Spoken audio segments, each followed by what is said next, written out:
Passenger train travel was not known to be particularly dangerous, especially in Europe, where the machines soared like the wind on rigorously sculpted rails that translated to silky smooth rides. There were many departures a day between Geneva and Milan, operated by several railway companies. One could travel early in the morning or later at night. The trains ran at a maximum speed of 200 kilometers per hour, while their passengers napped, worked, binged shows on streaming platforms, or ate and drank in considerable comfort. This particular ride was a bullet-nosed silver Astoro tilt train operated by Trenitalia. None of the 100-plus passengers was contemplating dying today. Except for one. As far as Travis Devine was concerned, this ride was fraught with peril of the kind that would not send you to a hospital, but rather a half-dozen feet into the cold earth. The source of the danger had nothing to do with the train. It had been ferreted out by his well-honed situational awareness, which had led him to conclude that his life was in imminent jeopardy. The trip from Geneva to Milan contained beautiful scenery. The soaring, snow-capped Swiss Alps, the lush, verdant valleys, immaculate aromatic vineyards, 2 pristine lakes, and the quaint, picturesque villages of Europe ladled in between the 2 venerable cities. Devine cared nothing about this as he sat in his first-class seat, upholstered in brown leather, staring at seemingly nothing, while actually taking in everything inside the train car.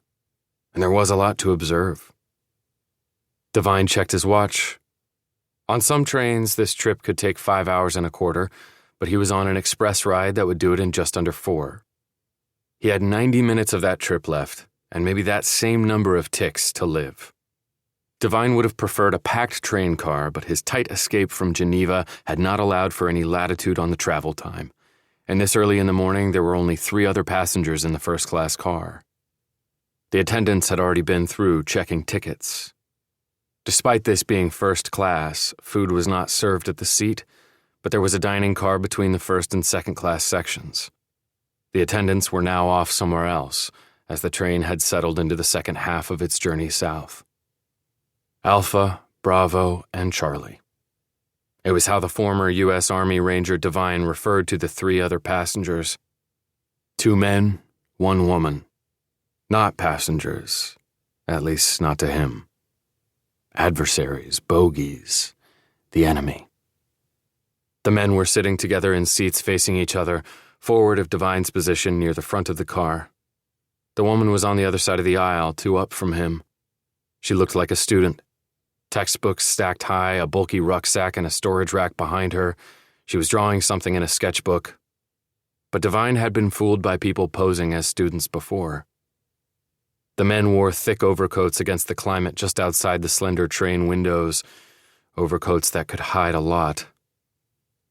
Devine had gotten up and gone to the bathroom twice now, but only once to relieve himself.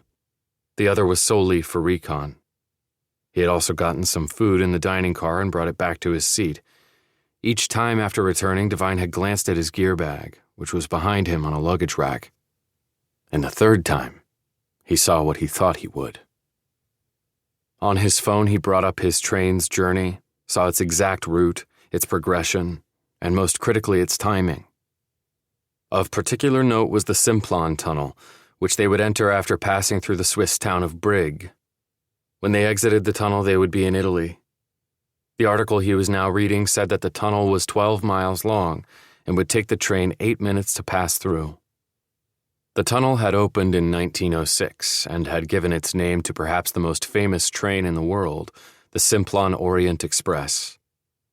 Devine wasn't interested in the history. He was focused on the tunnel.